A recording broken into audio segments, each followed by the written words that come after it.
Hello and welcome to EconVersations. I'm your host, Dr. Dan Sutter with the Johnson Center for Political Economy here at Troy University. Nobody likes having to take out the trash, but the only thing worse than having to take out the trash yourself is when your trash doesn't get picked up.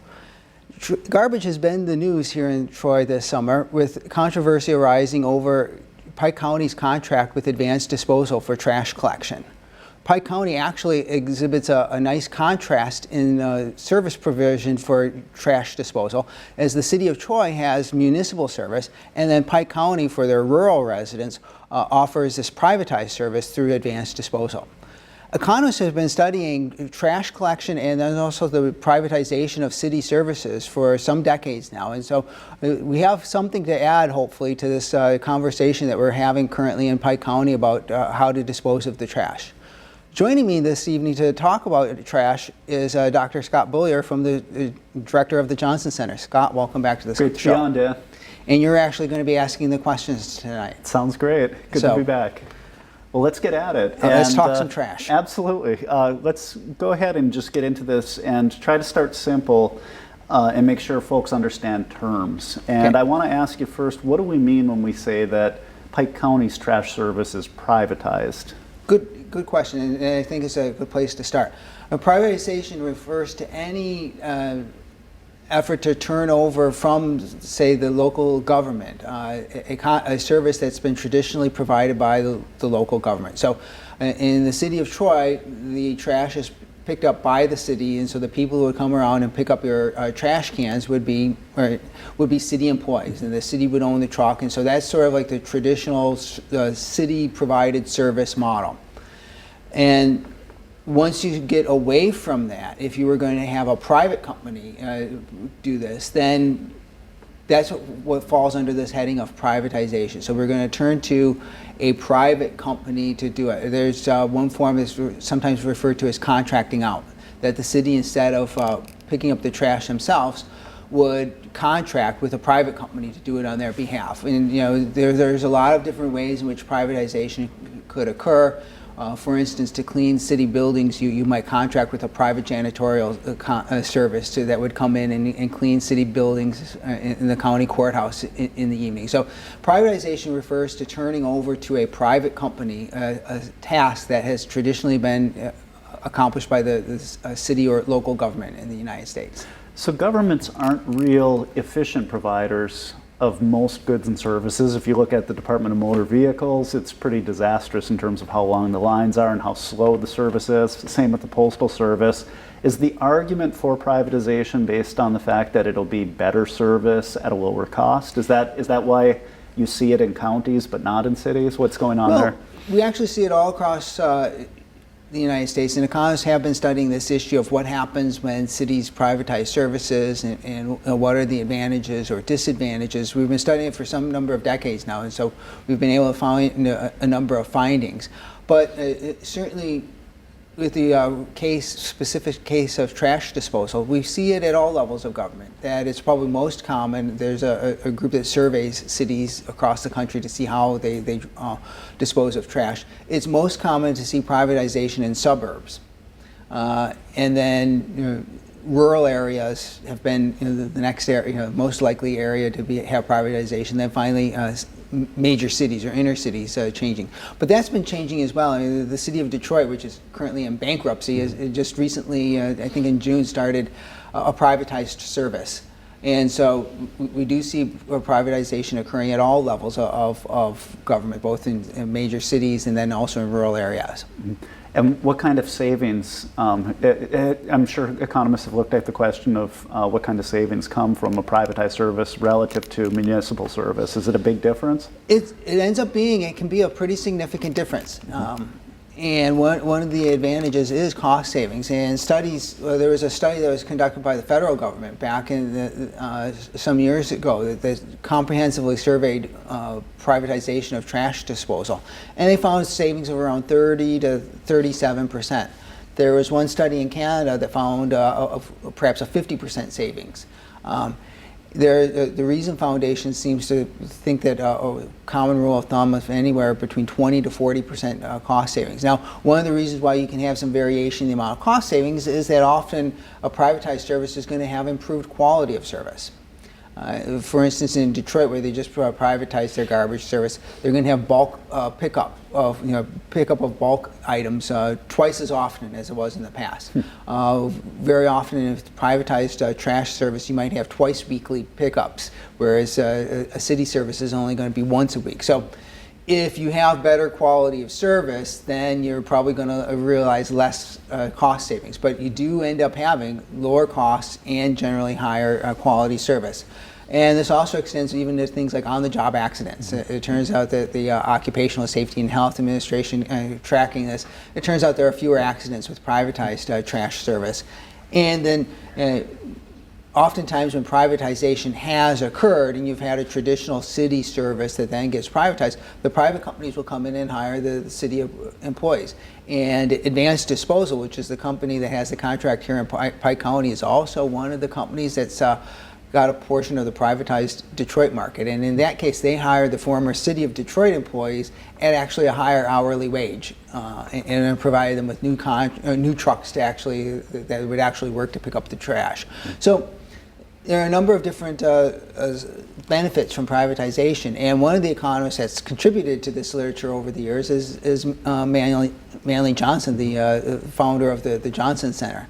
He did a study with his colleague Jim Bennett, when they were both professors at George Mason University, that actually looked at the privatized market for a trash pickup in then what was mostly rural Fairfax County in the 1970s.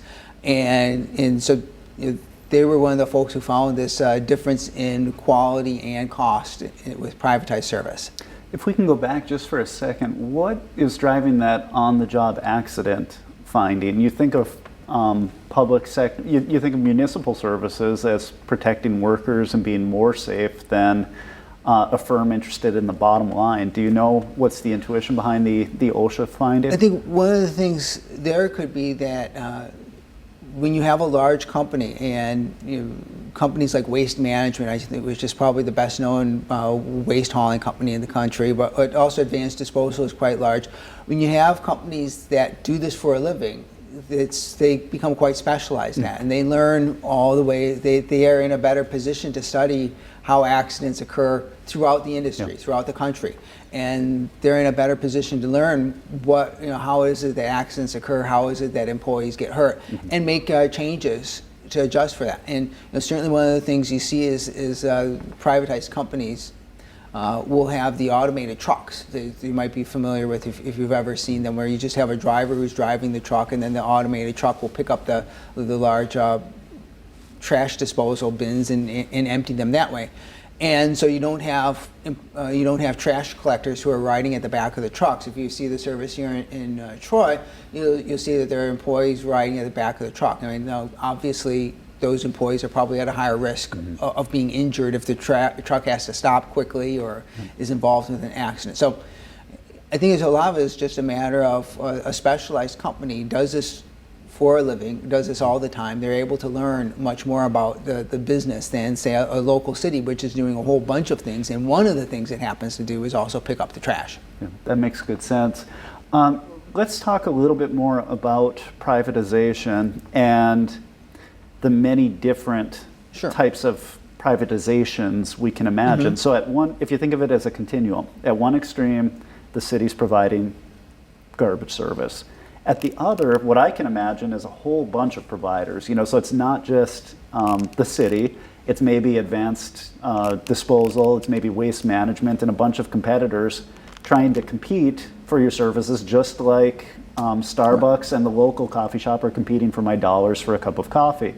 In between, it seems like you're describing Pike County having an exclusive contract where they find a low bidder who provides it. That doesn't seem to me as competitive as just all out, anyone can compete for your dollars type of competition. So are there any cities down there at that extreme of multiple providers of garbage service within a geographic area? There are, and we'll come back to that, but yeah, why don't we just mention this, because we use this term privatization, but actually there are a number of different variations, as you mentioned, that fall under the heading of privatization. And in some cases, we use the term privatization because we normally believe that this is a service that the city had been undertaking in the past.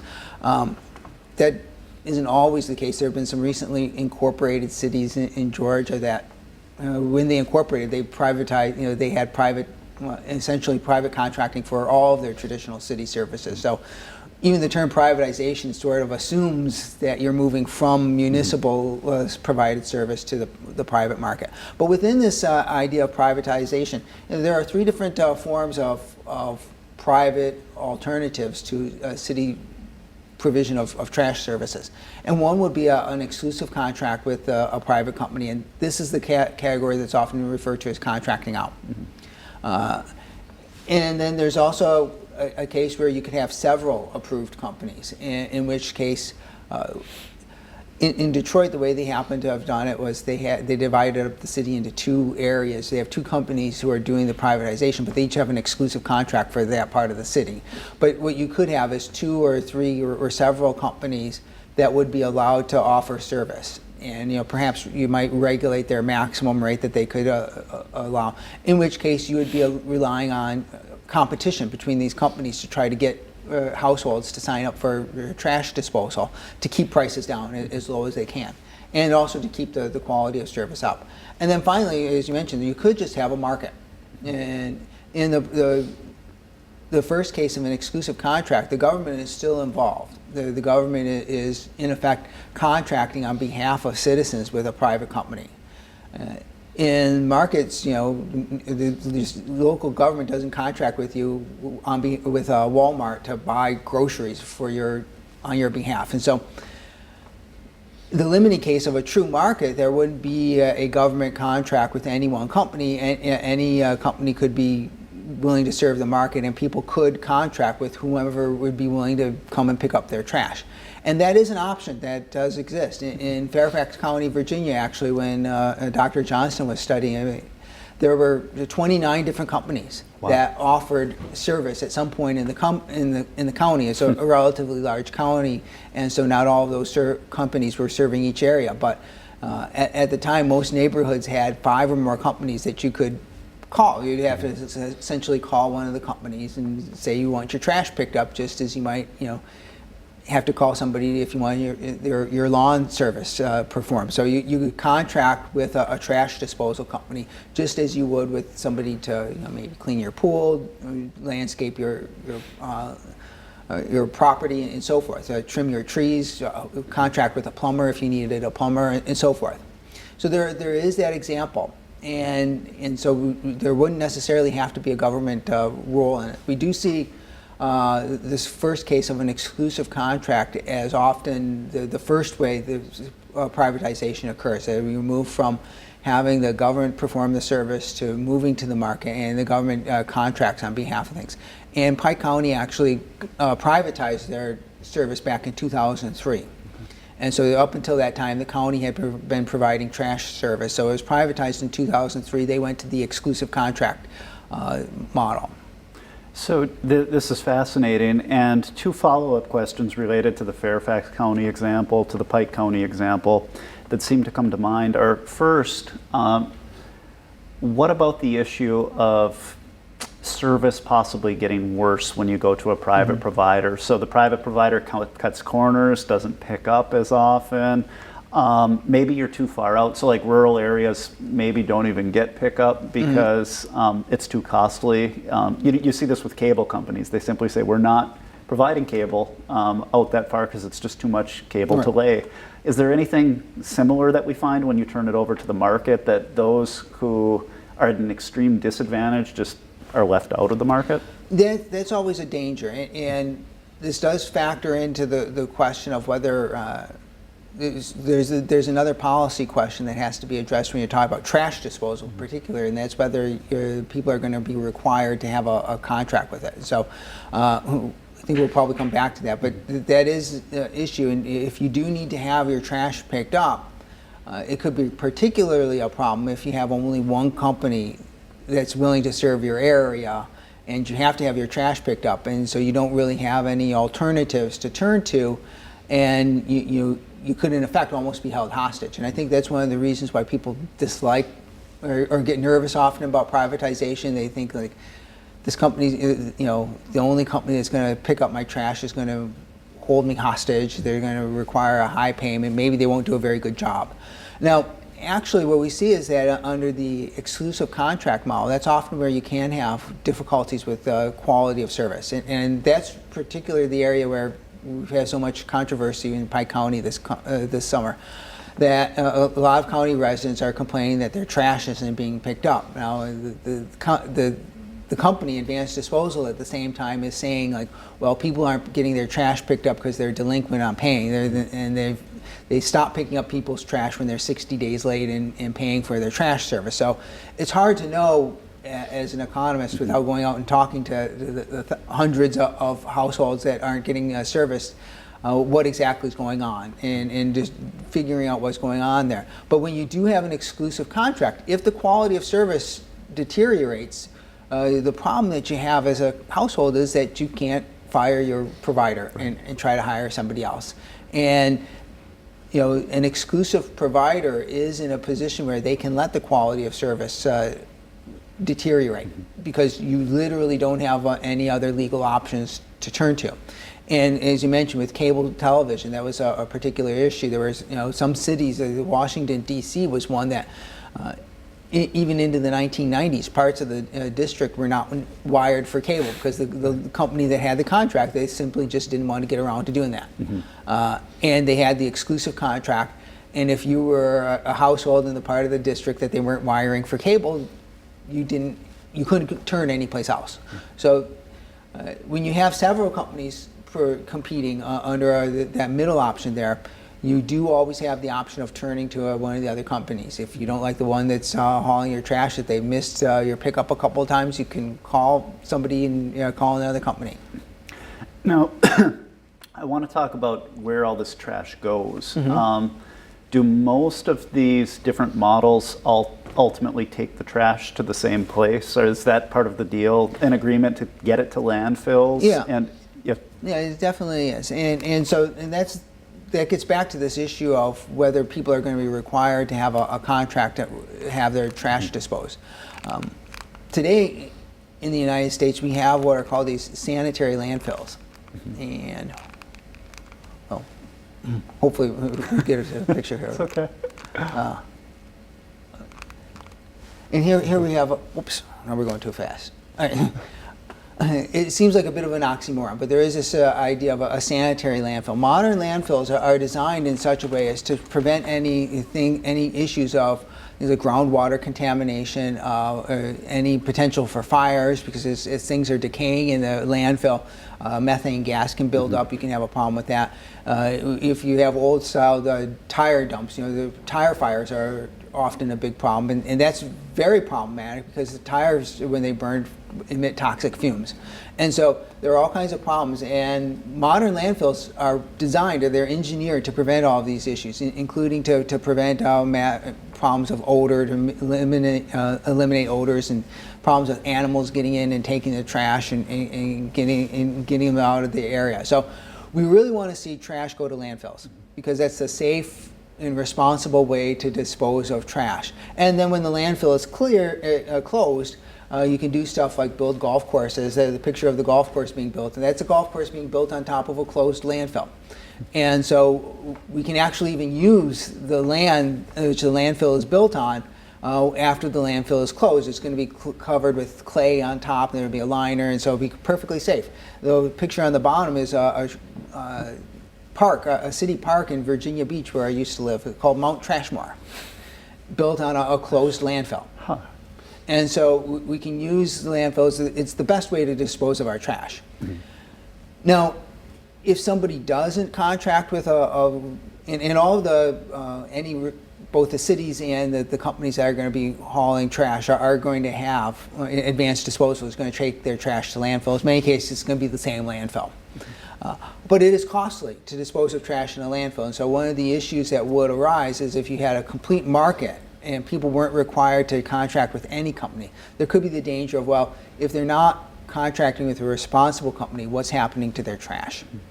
And so, one of the things is they could be contracting with a fly-by-night company that's simply going to look to take the trash and dispose of it improperly someplace, because that's a lot cheaper than actually using a landfill, because to have all of this engineering there is expensive. A lot cheaper to find some vacant property someplace and dump your trash there. And so you have problems with either littering. Some people like to burn their trash.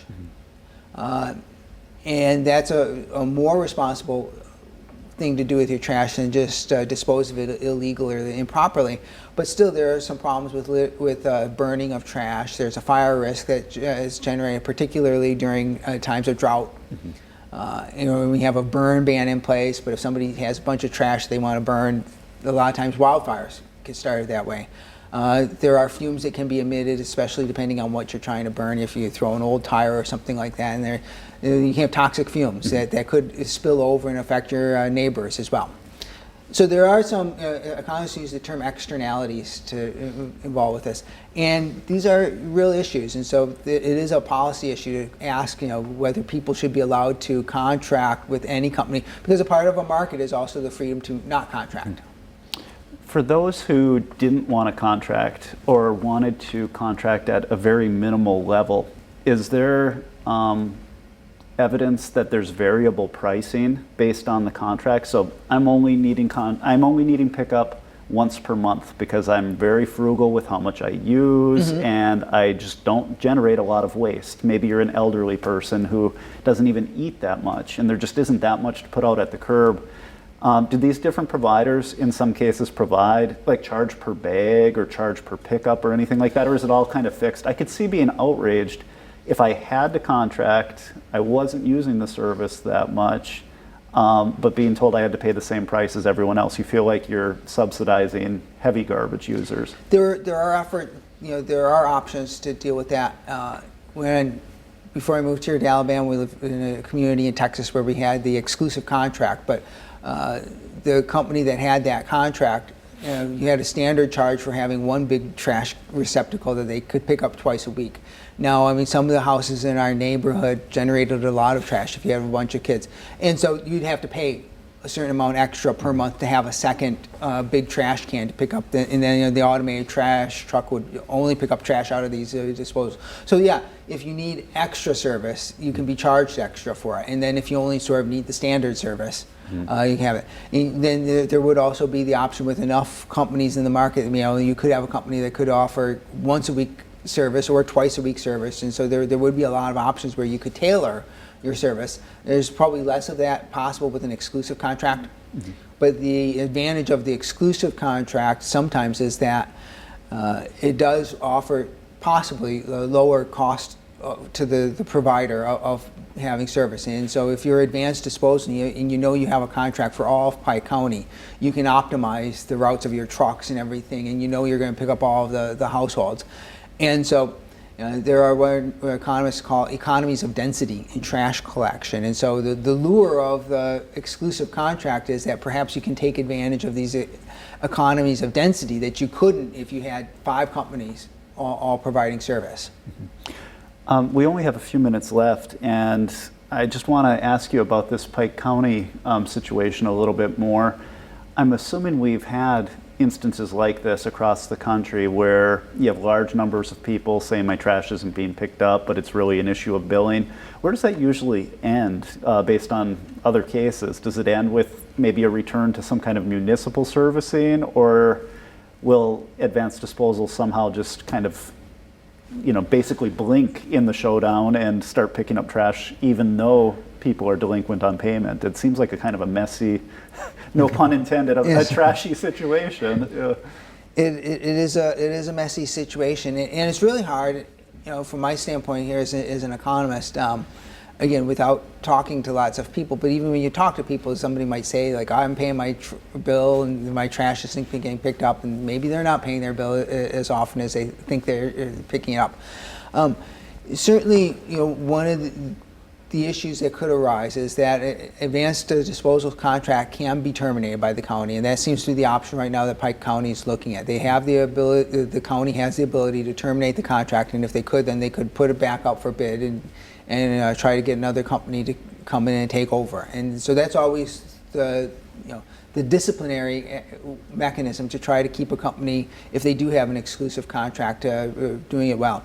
And one thing to note in that case is that Advanced Disposal is the largest privately held waste, I guess environmental services company is what they like to call it, the trash disposal company in the country. They serve over 2.4 million residential customers in 17 different states. So, they were just bidding on and got a part of the privatized contract in Detroit. So, if you're Advanced Disposal, you have a reputation for your company to be concerned about. So, if you're going to try to bid on a new contract in another community, the last thing you want is city council people in that community able to go online and all they see are all these stories or complaints about people being posted on the internet, like Advanced Disposal never picks up my trash.